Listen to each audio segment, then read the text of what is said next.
You use the metaphor of the snake that eats itself, but the snake eating ADC isn't ADC, it's INEC, which is an arm of state controlled by the presidency that fears the ADC coalition. Is President Tinubu afraid? And what should Nigerians interpret this INEC action as? Action of a frightened man in Aso Rock, or what? The presidency under the watch of Bola Ahmed Tinubu is not only afraid, is a coward. Mark my choice, those words are mine. We have never seen such a cowardly presidency, that after you have swallowed up as much as 31 governors, after you have swallowed up as much as near 90% of the national legislature, after you have improved upon, quote unquote, state capture and control of state apparatus, you still would not allow the opposition to thrive. That's cowardice. You're not just scared, it's cowardice. And now, the little that is left of the opposition to thrive, the little effort that we're making to ensure that we build confidence, deepen and sustain our democracy, you have decided to destroy through the INEC. You don't want an opposition at all, and you call it a democracy? Where in the world does it happen? And then some will tell you that, oh, the man who was in charge was a Democrat, he indeed fought for democracy. But clearly history is playing out. And so many people who were involved with us in the struggle for the revalidation of June 12 are beginning to speak up, to actually say that Bola Ahmed Tinubu ran into exile because Abacha refused to honor his pact with him. And clearly he's vindicating that argument, because he's showing that there is no democracy, no modicum of democratic credentials in him. Why will the president and his party have as much as 31 governors and you still do not want a credible opposition? Why will they have more than 80% of the Senate and you don't want a credible opposition? What is he afraid of? And I clearly say, because they have failed woefully, they do not want a vibrant opposition. But the Nigerian people are saying, it's beyond your partisan imbroglios. It's beyond your desire to destroy partisan opposition. We will resist you. And let me tell you, Victor, interestingly, Nigerians are saying, whether they like it or not, we're going to come out to vote in 2027. That's why they're saying no to the revalidation of the voter's card. I hope you understand that idea. Nigerians are saying, oh, we don't care whether there is Mandela on the old card. We don't care whether there is Muhammad Ali on the old card. We don't care whether Cassius Clay is in the old register. We don't care whether Nelson Mandela is on the old register.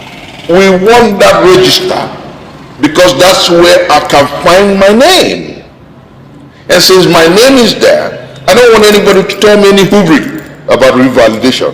When we finish with the 2027 election, we can begin with revalidation of vote. That's how angry Nigerians have become.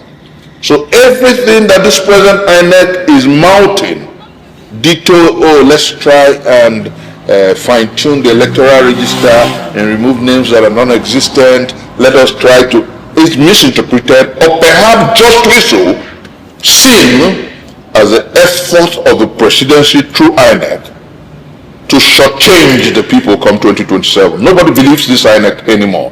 So if there is anything left, any morality, any sensibility of right, any sense of justice or scruples left in Amopiton, I tell you, it is not a call that is bordering on threat. It's a call that is bordering on his future and the future of his dependents.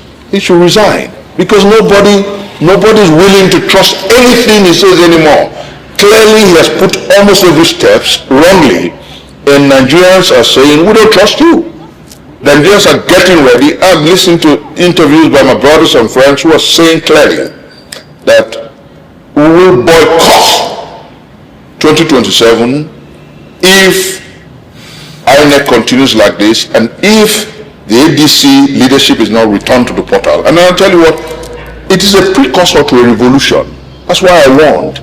This president is that proverbial snake that is feeding on its tail, that's eating itself. Because if all you have fed on before was to tell Nigerians that you're a Democrat, you're the one destroying democracy. What an irony. He's the one destroying democracy today. And these actions of his will do him no good. ADC says he's going ahead with his congresses, whether INEC recognizes or not. And INEC, one is tempted to ask, if INEC does not monitor this Congress and does not recognize the congresses by the ADC, will ADC be legally right to field presidential candidates and governorship candidates in the 2027 election? Victor, let me make you laugh. ADC threatened that it will go ahead with its conventions. INEC replies and says, do not make the mistake that the PDP or the APC made in Zamfara state. That's Amupito telling you the script. If you go ahead, we will not recognize you. We will not recognize your candidates. We will call the ADC non-existent with respect to the next election. That's simple. So you see what it is. The witch cried last night, the child dies this morning. You see what it is? He who pays a piper calls the tune. You see what it is? Amopito's INEC playing the APC script. That's what it is. If you can't stop the opposition, stop them from fielding candidates. If you can't stop them from fielding candidates, when we return to the last leg, we'll rig absolutely. But I want to say clearly that when these scripts, or wherever they couch these scripts, don't they have people who can sit back and say, this is Nigeria really, this is not Cameroon, where Biya will wake up and appoint his son vice president. This is not Mobutu Sese Seko's Zaire, where everywhere, not only will they sing the songs of sycophants, but before national news, they will play his song and show his picture. You know, this is a country where we're saying, stop singing on your mandate, we shall stand before state functions. So you can't conquer us. It is not possible. Those who are telling him that, Victor, let me say clearly, if the 36 state governors go over to the APC, they still will not win 2027. That's the truth. Bring their best script writers and let them confront us. You'll find out that in the last election, when Bola Ahmed Tinubu was just a candidate, he wasn't a president, he hadn't failed so woefully. He hasn't lied consistently to Nigerians about our economy and borrowed more than Buhari. He hasn't told us how well they're doing on repairing infrastructure, and Nigerians are sleeping on the roads. He hasn't told us about how he's fighting insecurity and more Nigerian lives are being killed by the day. He hasn't failed so woefully. 21 state governors in 2023, Victor, could not deliver their presidential candidates in this country. They couldn't.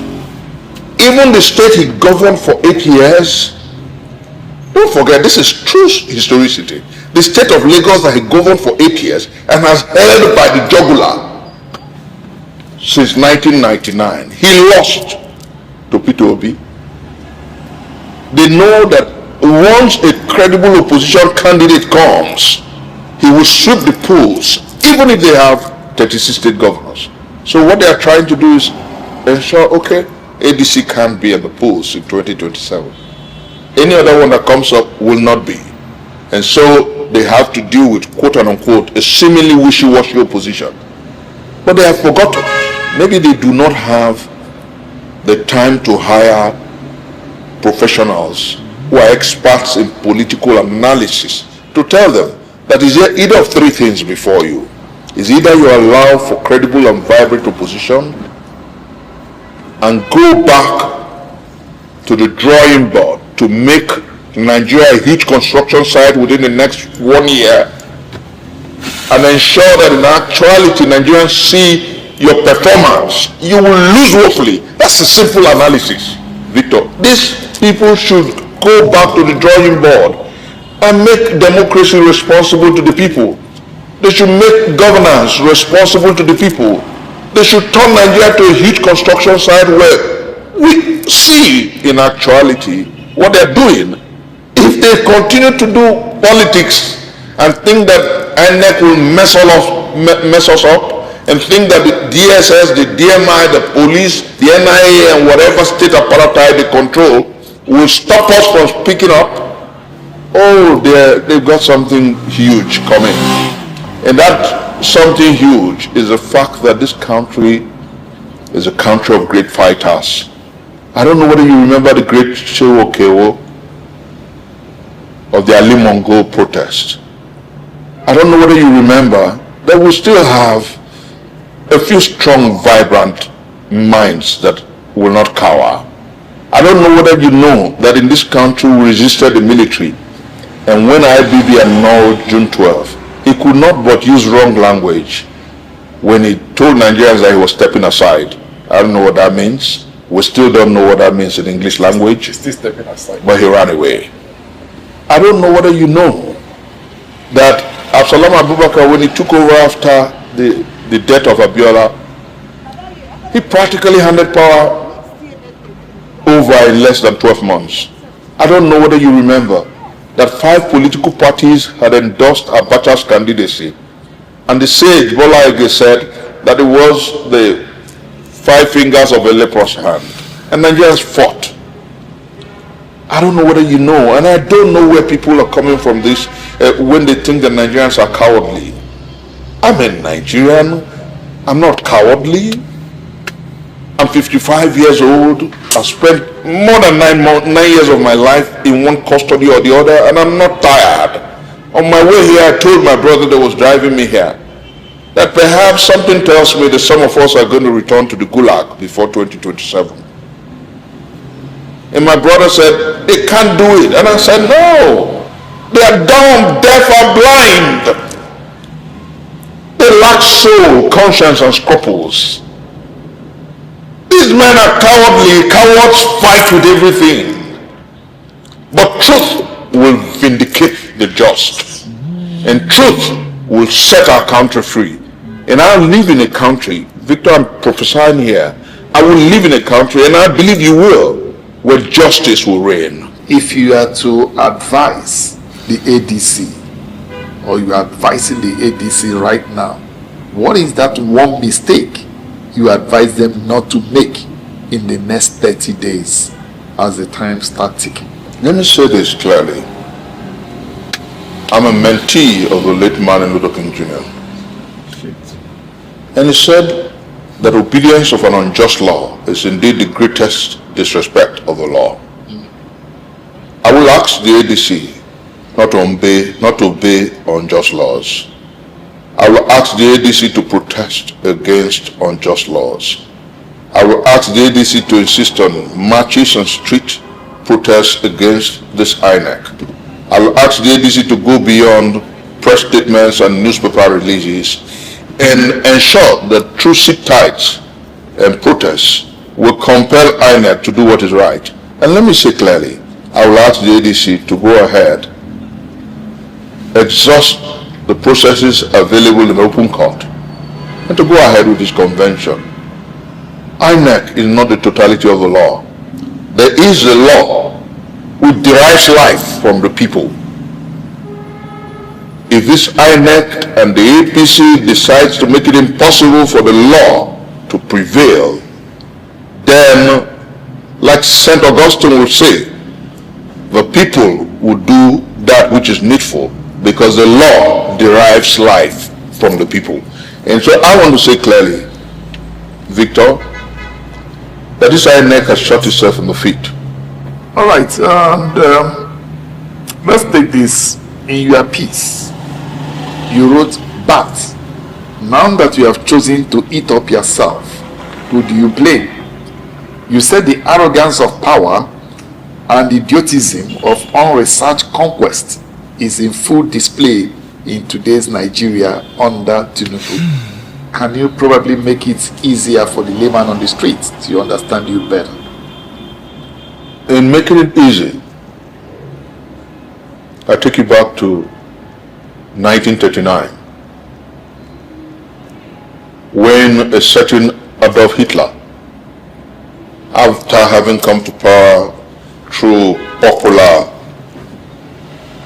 followership, decided to become God over Germany and prided in the German military as the most powerful in the whole world, and decided to annex Europe. In his arrogance, he went to war.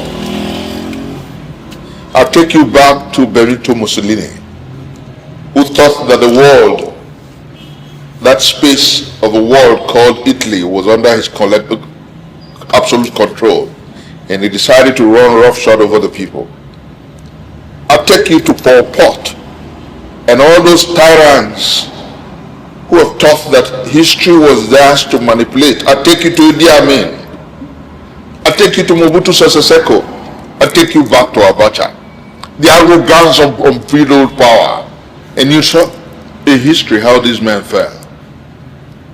They did not only fall physically. Even the dungeons of history does not have a good place for them. That's how bad it is. Today it's like the APC and Bola Ahmed Tinubu are in control. So manipulate the whole process. Unresearched conquest. Manipulate it. Get a Mupiton to do what you want. Get the parties to hands up. Get the governors to run to the APC because that's where they think they will return to power from. Absolute control. It's foolishness, idiotism. There's nowhere in human history where such tendencies have paid well. And so in Nigeria is part of God's world. It will not work. That's actually what I'm trying to say. And in the arrogance of their song, they're standing on his mandate. They've lost tact. They've lost every sense of decorum. They've lost every sense of control. That's the idiotism of unbridled power. And let me tell you, Victor, that's why they think that after having destroyed the Labour Party and destroyed the PDP, you can destroy the ADC and then destroy everything about the opposition and still come through to 2027 and tell Nigerians that you're the president, you were elected. The question will be, elected by who? How? What was the process like? So I think that what they must do, the man have eaten himself. But you know what? Maybe he should begin to vomit. Maybe he should begin to regurgitate. Maybe he should begin to retrace his step whilst it is yet day. Maybe he should call Amupiton and say to him, "Oh, sorry, the people apparently have lost confidence in you, and if you continue, you will throw away whatever is left of sanity and sanctity in the electoral process. So please, I'm sorry, go. We'll get another INEC chairman. We'll get somebody who will manage the process and restore some level of credibility in the process." He must do something drastic. Let me tell you, it is not about you and I. It is about the APC and the president saving itself. I don't know whether you understand the logic here. That's the essence of that piece. Save yourself, Mr. President. That's the other caption. Save yourself now because you're self-destruct. Save yourself because you're messing up our democracy. Save yourself because you're messing with Nigerians. That's actually the essence of the series. And I did part 2 on my way here. I'm saying to this president, you've gone far on the wrong path. But like Nelson Lala Mandela would say, the time is always right to do right, no matter how far gone on the wrong track, you are turn back and do right, history perhaps may absolve you. This president must understand that those who are goading him on are goading him the path of Golgotha. He must understand that those who are goading him on are goading him on the path to self-destruction. He must understand that nobody, and I say this proudly, has ever conquered Nigeria. This is not Cameroon. Apologies to my brothers from that country. This is not Zaire of Mobutu Sese Seko. No, this is not. This is not Uganda. Even my brother Bobby Wine is doing his best. This is a country of the great Chinua Achebes. This is a country that produced the women who stood up during their Black Women's Riot. This is a country that produced the Coal City protest. This is a country, you know I'm from the Niger Delta. You know I'm from Anioma land.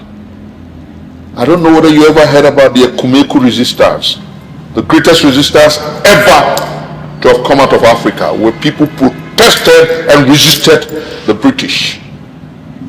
Go research it. This is a country, my ancestors were strong. This is the country of the great Amina of Zaria. This is the country of the great Fela Aníkúlápó Kútì, who sang in the face of Anomi and said to them, what you're doing is demonstration of grace. Nigerians want responsible and responsive leadership. We have produced great ancestors in this country, and we will not put them to shame.